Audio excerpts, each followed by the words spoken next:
Welcome back to Meet You at Breakfast. I am Ben here with Brian and Dylan to break down episode number 9 of the Traitors US Season 4.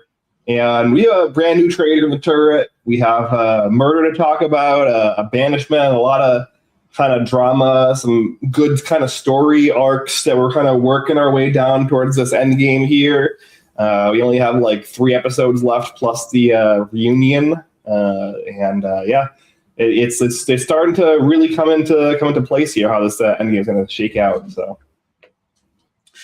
I kept saying I think the past 2 episodes were very clearly the 2 best episodes of the season. I thought last week was arguably my favorite episode of the entire season. So, like, I feel like I didn't know if we hit the peak, but I feel like we've kind of, in a good way, we've plateaued at the peak a little bit because I thought that this was a really good episode. We kind of have created this new side story with Eric that I think Eric is. That guy is stressing, man. He's a nervous Nelly. He really is. I think that was all great. I think getting Eric more confessionals was great because I think he's really good when he talks. Everything with Kristen, Rob continuing to just show how fucking cool he is and just how good he is at this game. It's just really impressive to watch. It's because last season it was kind of the final story arc of the season was the Danielle, Brittany, Carolyn kind of showdown once Rob was gone.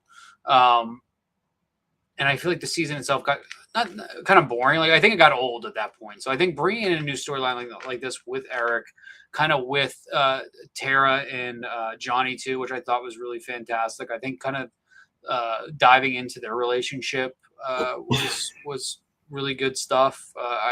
Everything was great. I love this season a lot. This is one of my favorite seasons of reality TV, like of recent memory. Yeah, no, I thought it was a really good episode as well. I think Rob, far and away, best traitor since Suri. Like he's just marching to the end here. Unless he somehow completely messes up, which I don't see happening, like cut him that check, and put him on the All-Star season because he is fantastic at being a traitor. And I don't know. I'm hopeful for Eric, but I don't know if he's going to be good enough. But maybe that's part of Rob's plan, that Eric is kind of bad at being a traitor and gets sussed out. Yeah, I mean, we'll see how it kind of plays with Eric, and we'll certainly talk about, especially the very end of the episode with him and Kristen. Everything that Rob has just done through this episode and the season in general, it's just very little to criticize, if anything. And even throughout this episode, every kind of decision he made and every strategy he kind of came through with, and even some of his decisions, we can talk through whether you guys liked him giving Eric the heads up in the turret about Kristen, or whether you think it would have been better for him to keep it himself. I personally think he made pretty much all of the correct decisions that I would have think to make. And then also, especially we'll talk in the mission coming up, on the fly really quickly with the strategy to just give the Traitors no info by just doing the same person of Tara for all the answers, which I think is I don't know. I don't know if we've talked about that as a potential strategy before. I don't think so. But that's I think a reasonable, kind of not to say obvious, but straightforward strategy that no one has really ever done in the show yet. So. Yeah, it's once again, at this stage last season it was Danielle and Carolyn when they did their version of this, and if I remember correctly, it was not they did not play the best they could have. Yeah, really well done. I think obviously I assume production amplifies with the creaking and how loud the boxes are. Yeah. Because on the face of it, that seems like a very, very tough and kind of unfair challenge to have things that close. But I assume there's an extra layer of soundproofing on the boxes on top of things not being that creaky. Really fun. I liked it. I think the strategy going with Tara for everything, and kind of the mental chaos that was already going on with the Faithfuls at that point. That was just great. I think Kristen kind of said it in her confession. I think she said that if this was Tara's doing, she is insane, or if it's not her doing, she's completely clueless to like what this is making her look like. I just everything about that I thought was really good.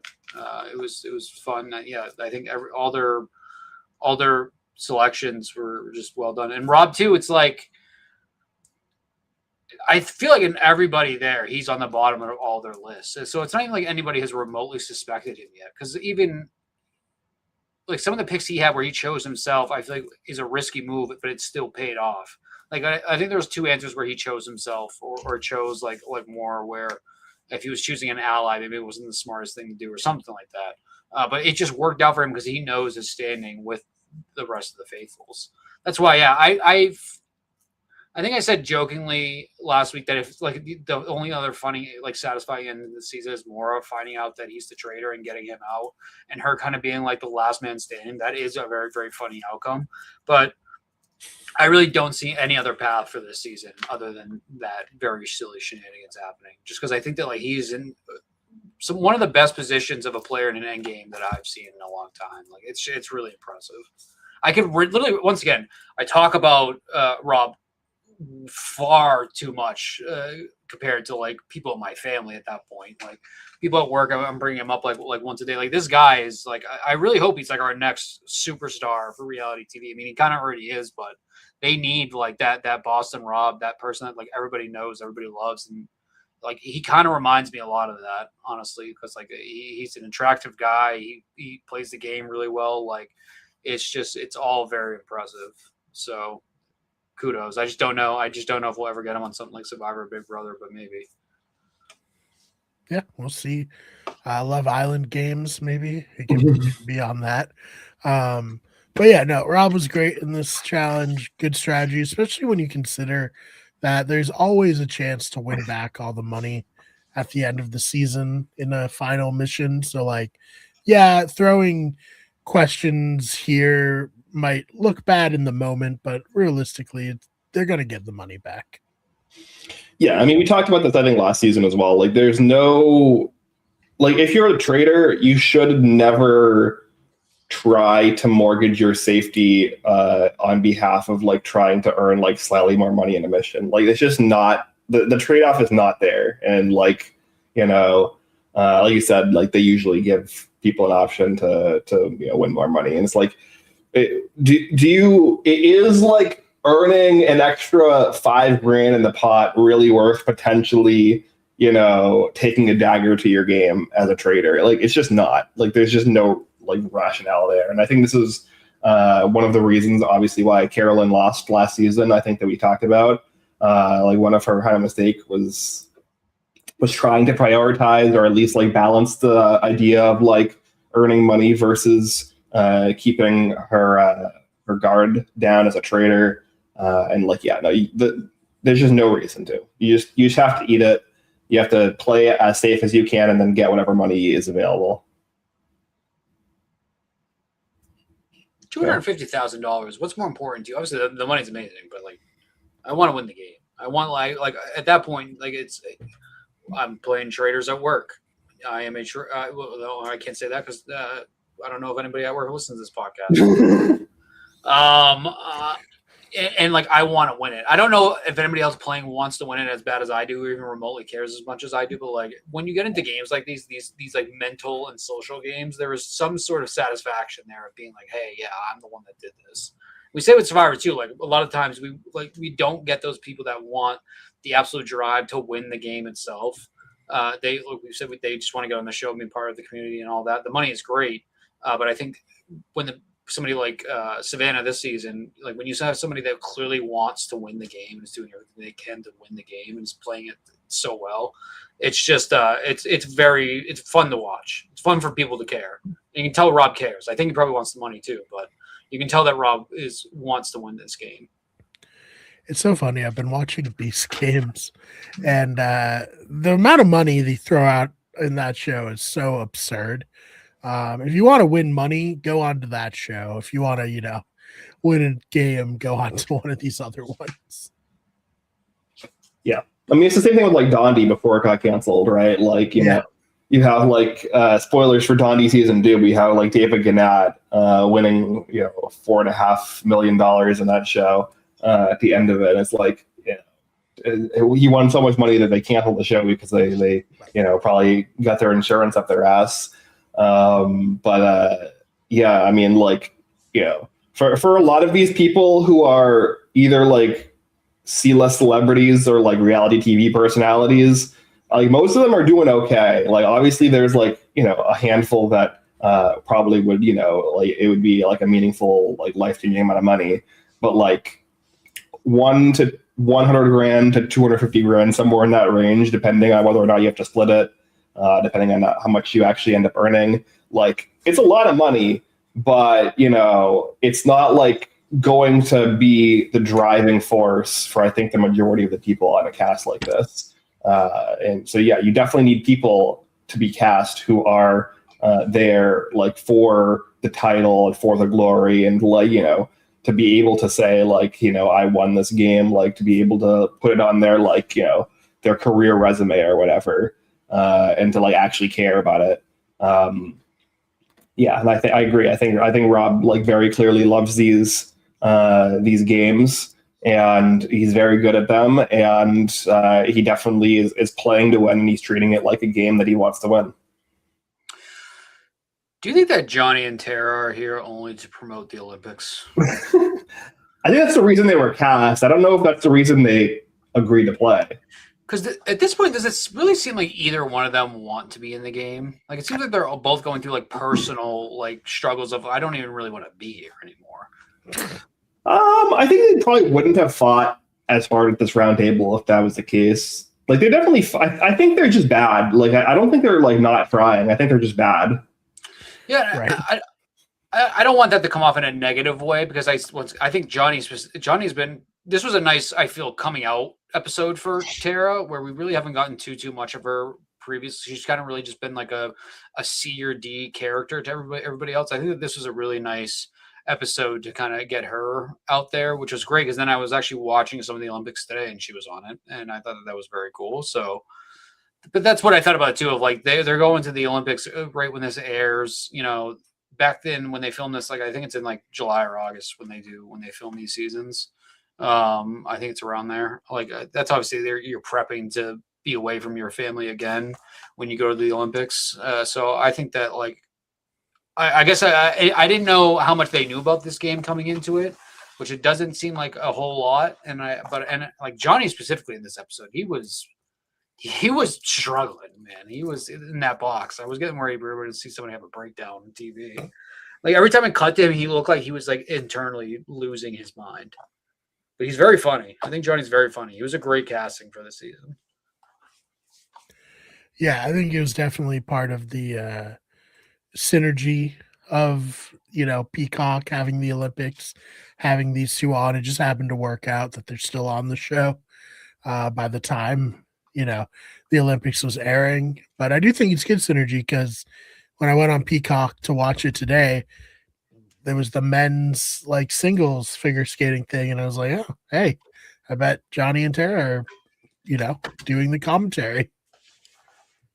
Yeah, no, 100%. I think that they're, I think that they're, enjoying themselves and are like into the game, or at least like they were up until like this past round, where it feels like they kind of feel like they're, under the thumb of the game for the first time. I think they just stand up for their head, kind of from a strategic perspective, then they don't really know what they're doing.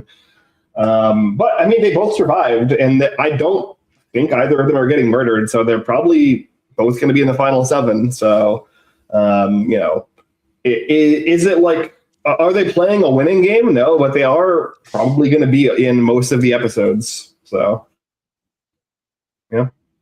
For what that's worth, I'm sure they're both fine for money. Yeah, I'm sure they're doing all right.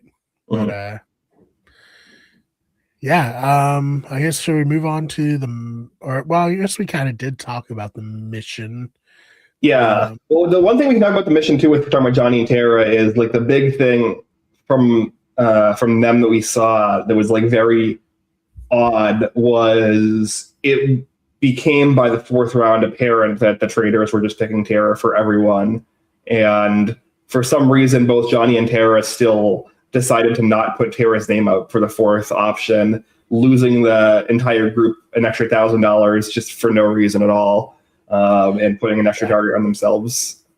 Well, I think along the same lines of not wanting to risk your game to win a few extra bucks as Traitors, I think that they wanted to prove a point that they were on a united front by not like picking negative answers for each other. So what's a few grand here or there? Yeah, bad move, but I don't expect much from them. Once again, I really enjoyed their story in this episode. I really did. But imagining a reality where if Johnny and Tara are the winners of the season and Rob is not, it's a very scary thing to like picture. So it's I think that this episode particularly was probably like kind of their peak episode for them. I assume. I agree. I don't think that either one of them was going to be killed in this. I don't think it makes a whole lot of sense for Rob or Eric to do that. But we don't need to continue the storyline on for another 2 episodes of them being like, yeah, we're not going to play this game how you want us to play it, but we're still here. Because if we get down to it once again and somehow Rob doesn't win, that's a very frustrating watch. Right. I can't see it happening. I just can't see how it will go wrong for him, Yeah, I mean, even like at the roundtable, if we're going to get into this a little bit, they make their pitch. Their pitch is pretty bad, I would say. They are targeting Steven, and pretty much the only reason why it ends up working is because Natalie was independently already on Steven, and Rob and Eric both saw an opening to take Steven out here, which they think could potentially elongate their game an extra round by extending the Johnny or Tara banishment to the next round, which I think is smart. I think it's really good gameplay.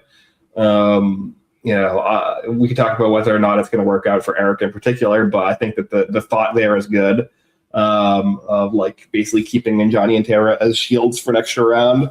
But yeah, like again, like nothing that Johnny and Tara did here is the reason why they're surviving. They're basically surviving as like a shield and as scapegoats that the Traitors are kind of just using to try to like get themselves further in the game. So I guess I also didn't realize that the rest of the house did not know that they were best friends. I didn't realize that until this episode that it was like such a secret. I guess maybe they might have mentioned it earlier before to not mention, but I completely forgot about that. Yeah, it was very funny to watch like them. Well, I thought they were doing something for no reason when they were like pretending to not know each other or whatever. Mhm. But apparently it was working, but then they just completely threw that out the window this round to the point where they're just like cuddling in like a room by themselves.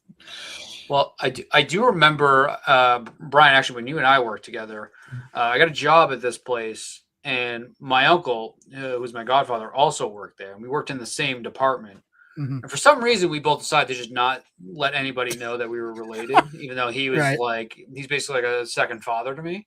Right. Which was, I don't know what the rationale was behind that. Like, you're gonna be like, oh, you leave, you got an uncle in this team. What's going on with that? Like, it didn't make a whole lot of sense. We were young. Like, it's not something you'd probably do. My uncle wasn't young though. This is part of his idea. That's true. So he was a 50-year-old man at this point. So I don't know if Johnny and Tara maybe thought that it was going to be really detrimental. And once again, working in an office and playing Traitors are not the same thing, obviously. Except for you, maybe, but yeah, I guess for me, it kind of is.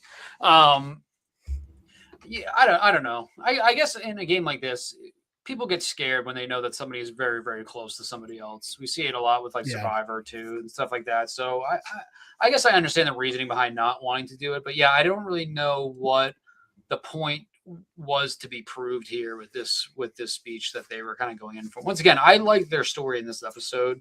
I kind of like, I found it funny, like them kind of uniting, saying that, F this, we're just going to show people we're close, I guess. I don't know. Like, it was fine. It worked. And like, I don't know what this really accomplished. I agree with you, Ben. I don't know what it accomplished.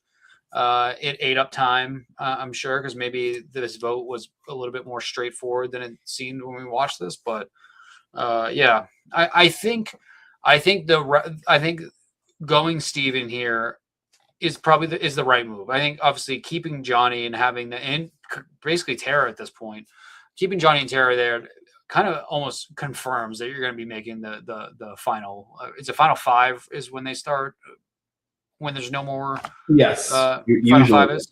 Yeah. So that kind of almost guarantees it at that point. So I think it was the right move. It's just Eric can't really handle himself in the situation, but he's always been quiet. I think Kristen calling out his whole like, oh, I don't know what to do type attitude was like 100% the right move, because he really has been doing that the entire season. Specifically here, he like to not include yourself at all. And you don't have to attack Johnny and Tara to maybe make it more obvious, but yeah, I don't know. The lights are getting a little bit too bright for my boy Eric. I really hope he turns around, because I like him a lot. And I think Rob wants to probably win with another traitor. Rob seems like somebody that wants to win, like with a team and to be likable. Because he said it. He was like he wishes he was a faithful because he wants to play as a faithful. But it is becoming a very easy option now to throw Eric underneath the bus, just because he's not going to be able to handle it. And kind of on the same tier too, I think Natalie. My God, I don't know what has happened to Natalie Anderson, but these have been a really brutal 3 episodes for her. I think that she has been playing really, really bad. Not great. You know what, Dylan, to add to your story about working in the office with your uncle, Ben and I, we played Survivor New York together. Mm-hmm. We didn't tell anyone. And my now wife, at the time girlfriend, and I also were playing together, and we didn't tell anybody that we knew each other either. So yeah, I did almost torpedo my game trying to save Ben, though. But yeah, well, I mean, in that case, that's like a situation where people eventually found out, and then that was like the reason why they were pissed at you. So like, I think that there's like there's obviously pros and cons here. I think that like you could see a little bit of hostility coming out at Johnny and Tara at this round table, where they're like, you know, oh, okay, so they've just been lying to us the entire season for like seemingly no reason. Shades of Final Tribal Council. You're right, Ben. Mm-hmm. So it's just like, what I'm very confused, I guess, why they weren't paired up before by the rest of the cast, given that like housewives who are on different franchises are paired up. Survivors or Big Brother players who have never played a season of their show together are paired up just implicitly. Like, you would think that like 2 professional figure skaters that are about the same age would be like just kind of implicitly paired up, like, oh, even if they're not like besties, they have run in the same circles likely for years. Like that just seems like a reasonable thing to assume. Way more likely than someone on Real Housewives of Dubai and Real Housewives of like New Jersey or whatever. Yeah. Like, unlikely they know each other that well. Yeah. So it's just it was odd to me, I guess, that like other people didn't assume that they were as at least like close enough to treat them as like some kind of implicit pair. And yeah, the argument of like, I'm his bestie, therefore I know that he's not lying to me and he's not a traitor. I mean, on other franchises, we've seen brothers and sisters and couples being split up as traitor and faithful, and it taking a while for them to realize, you know, usually they can eventually read it. Because like it is like when you know somebody that well, like usually you can read it eventually. But like it's not impossible that one of them could be successfully duping the other. And on top of that, the prevailing theory right now among the faithfuls is that one of them was a traitor and just recruited the other. So like if they're both traitors, then obviously like them vouching for each other gives you nothing. So like I don't know. It's just a bad argument. And like, again, it only worked because Natalie was independently on Steven for reasons that weren't relevant to them. Right. I feel bad for Steven. I think Steven wanted to play this game, wanted to win. Kind of feel bad for him. I think he probably realized at that point too. I'm playing with a bunch of bozos at this point. That's why it's like I think the Faithfuls have played a very, very bad game this season, obviously, but it doesn't mean that I think that Rob has kind of just been like skating through the season. He's lucky that he made it this far because of how bad the Faithfuls are. I think that the actions of Rob and the other traders prior to this and their selections have kind of molded this chaos within this group. Where once again, Natalie, I thought was one of the more calm and cool collect Survivor players. Like she pulled off one of the biggest blindsides or one of the more important blindsides in Survivor history. You know, she's a winner. She fought back at Winners at War, whatever you want to say about that season. Like, I think she was a really, really impressive, well put together. And they said it in this episode of Traitors too. Natalie's very well spoken. I have not necessarily seen that from what on the show for Traitors this year. I think that she has turned into kind of just I don't know. I think all logic has kind of gone out for Natalie. I don't really understand what, like the vote with Tara last week, you know, kind of the panic over the motion that she was actually going to die, telling Rob to tell everybody he has the dagger in this episode. Just like one, that's not good gameplay by her. And also it's kind of shitty. Like it's shitty by her and like not being a good friend to Rob or an ally. I don't know. I don't know what I think that you can attribute it to the Traitors and Rob and like kind of what they've done where everything has been so random and everything has been just so well timed and like everything even up to this point the stuff with Tara and always using her name like everything has been so calculated and just really well thought out to this point. And I think that I that's one thing I don't like. I've been because I'm looking through the episode discussion for Reddit right now. And I got to the part where some people are saying that Rob is like lucky in skating through this season. That is like not at all the case. You need to watch this. You need to watch the season with a different lens if you think that, because they have created this situation for the Faithfuls, even though the Faithfuls have not been playing that well.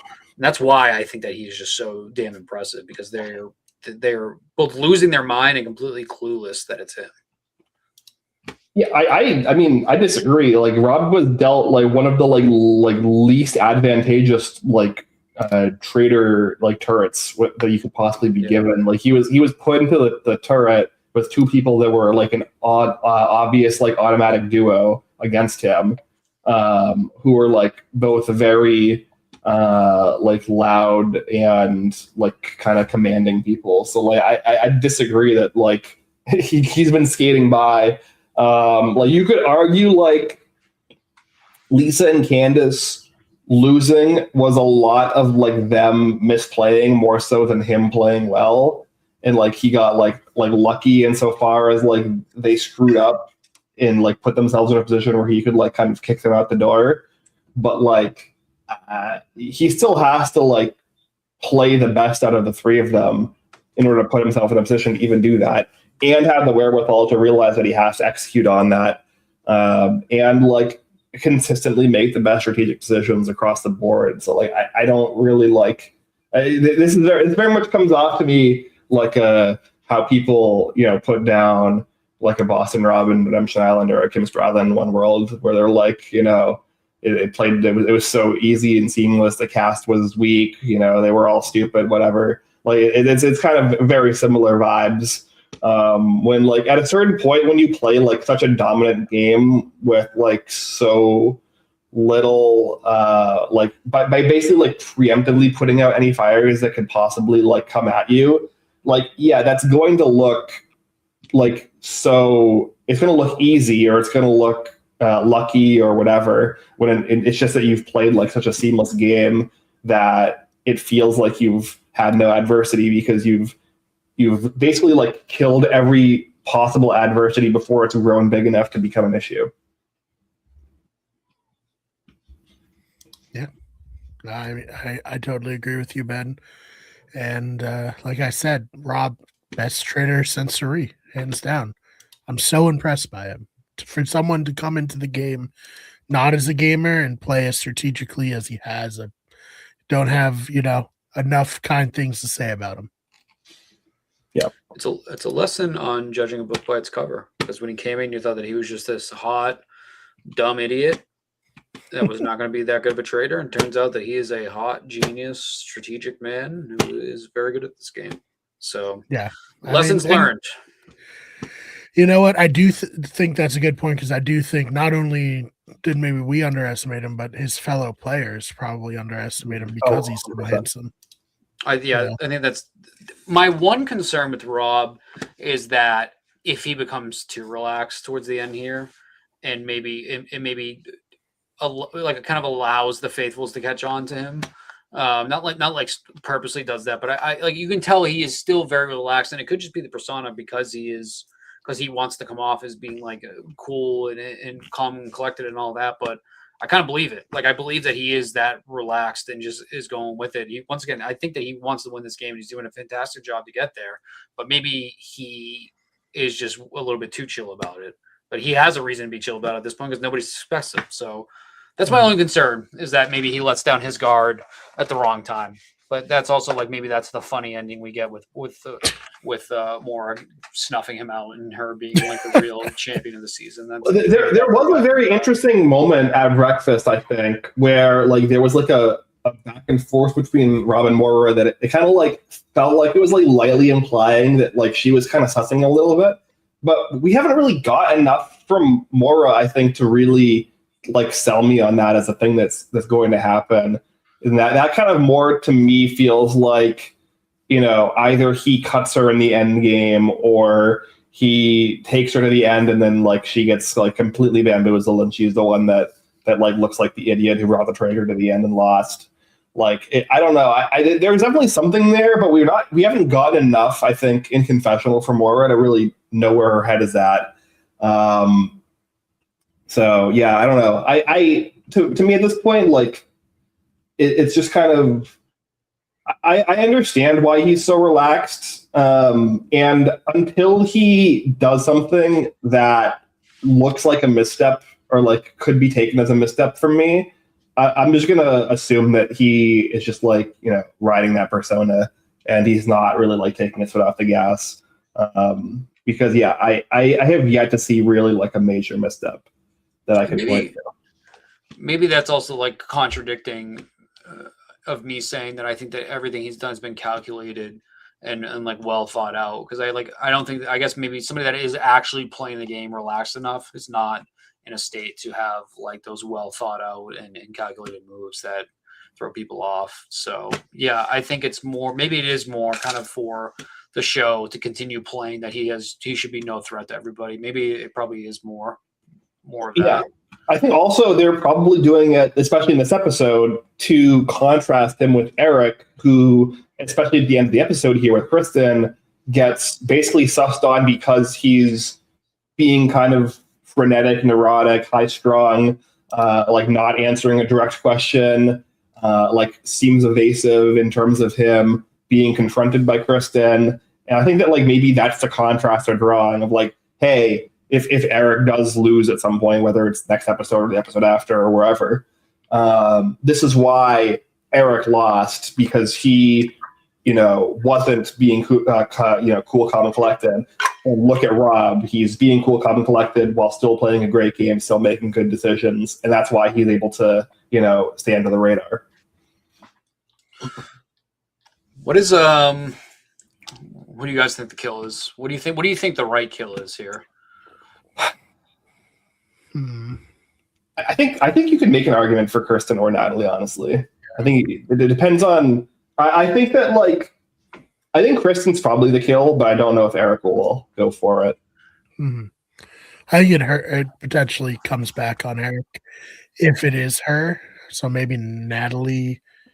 I don't think it would come back on Rob because they're close. So I don't. Yeah, I would. As much as I don't want Natalie to get murdered as our only gamer left, I think maybe that's the best move for them, but we'll see. I think minimizing the damage to Kristen and getting her out now is probably the best move for Eric and for Rob, for two reasons. For Rob, one, because it gets the threat of Kristen out of there, and then two, it's an obvious fallback onto Eric if that is the case. Sure. So I think we've seen with the remaining faithfuls, especially, and with Steven going out in this episode, the faithfuls are going to pounce on any sort of information they get, no matter how weak it is. I think like the case against Steven was relatively weak. I think like outside of the gold and Lisa, and I understand going there if it's really random and they don't interact that much. There's really not much else to go after for Steven. Like I assume production kind of built up him saying like he was so lucky not to be killed last night. He thought he was being killed and all that. I assume that was built up because they knew that somebody brought it up down the road. But like they had the thing with him cutting the turkey, which clearly wasn't the case. Like that was really the only other times that he's been suspected as being a traitor. And I think if you just throw something out there for Eric at this point, he can very easily be taken out. So, and I think Natalie's just been playing terribly, and like I don't even think it's a secret to the house. Like it's not like just the edit we're getting. I feel like it can't be a secret to the house at this point how bad she's playing, and she would be an obvious go-to for Traitor after that too. So I think just getting rid of Kristen because she is smart and she's playing, she's starting to catch on to things like that. You just got to get rid of her. Like technically only Mark and Rob were in that room. So, but she clearly made it clear to Eric himself that she was on to him. So I think you get rid of Kristen here. I think that is what they do. I think that she is way too dangerous to leave back in the game at this point, especially where we're at. And you know you have more in your pocket basically if you're Rob. I mean, you really kind of have everybody in your pocket, but you have the Johnny and Tara thing to immediately fall back on too. Like that's final five right there. Like that's a guaranteed you are going to be able to try to end the game. I would just get Kristen out, and like I think Mark is not on to Rob at all either. I think you get Kristen out. Honestly, I think that Rob is like almost coasting to the end unless he has a colossal fuck up. Yeah, no, I agree. I think Kristen is the best kill for both of them. I just don't know if Eric will like kind of have the cojones to sign on to that. But I agree that this is kind of contradictory because we see with Colton and Candace, a couple episodes ago, that being like the reason why she gets targeted, but Candace didn't know that Colton was sussing her that the previous round, right? So like it's a little bit different when you like know that you kind of have to play defense on it. Like you can kind of immediately start to play like in a certain way. Obviously, like Candace and separately handled the situation poorly, regardless of the kill. But yeah, I agree that generally when somebody is starting to suss onto you, it's a safer move to kill them ASAP. As opposed to like trying to like do this weird double bluff thing or like triple bluff thing where you're like, oh no, if I were a traitor, I would have killed you. You're not dead, so then I can't be a traitor, right? And then like you try to like face them head to head. It's a lot easier to make an argument against somebody's points when they're not there to defend themselves. So if you just kill Kristen and then you can kind of make your arguments into open air with like maybe Mark being the sole voice against you. It's probably a lot harder for people to rally you, especially when you also like you said, have the Tara and Johnny situation that has to be dealt with. And on top of that, I think that Rob's priority right now, and Eric should be as well, but Rob in particular, is splitting up these pairs. We have this Mark and Kristen pair, and we have this Tara and Johnny pair. And both of them need to be split up before we get to top five. Otherwise, it's very, very dangerous. Rob's ideal top five, if he doesn't want to get Eric out, is like him, Eric, Natalie, Maura, and then like Mark and or one of Johnny and Tara. Like that's like probably his ideal top five. Some combination of that. And then he'll have Natalie, he'll have Maura. He can bring them down into a top 2 or 3 and then win the game that way. So it's just like you really need to split these pairs up. And like you said, Natalie's not a threat. You can't go into the end with duos that are that close. Yeah.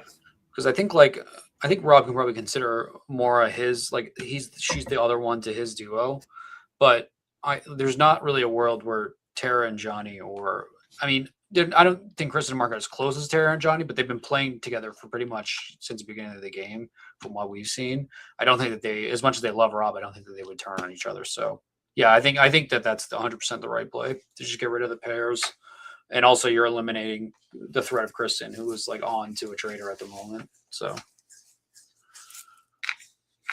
yeah, it'll be interesting to see. Well, if you're watching on the simulcast, my eyes have been on fire for this entire podcast. I am new to contacts, and I took them out before this, maybe a little bit too aggressively with my eyeball. So I have been sitting here blinking and squinting this entire time. So I very much need to wrap this up. So I will say we are a week and a half away from Survivor 50. That is incredibly exciting. Once again, I said that I was looking more forward to Survivor 50 than the Super Bowl, and throughout like the build up to the Super Bowl, I was like very much feeling like I don't have this big game to play or this big game to watch this upcoming Sunday. I have a big opening episode of Survivor coming out, and I am very, very excited for that. So please tune into the Blindsiders. We're getting close. We're talking about how great of a first opening episode Heroes versus Villains is. And I am like very, very hopeful that we get that type of episode with Survivor 50. There's a lot that they can do narratively and kind of just like with callbacks and stuff like that. And I think it's going to be a very, very fun night. So I'm looking forward to that. Please watch us on Blindsiders. And I think that it is right. The finale of Traitors and the premiere Survivor are like the back-to-back nights, right? So that is going to be a very, very fun week. I'm looking forward to that. No, definitely. Yeah, all the places to check out. Don't want to belabor it so Dylan can get his eyes, all checked out. But Thank you. Thank you so much for watching, and we'll see you in the next one.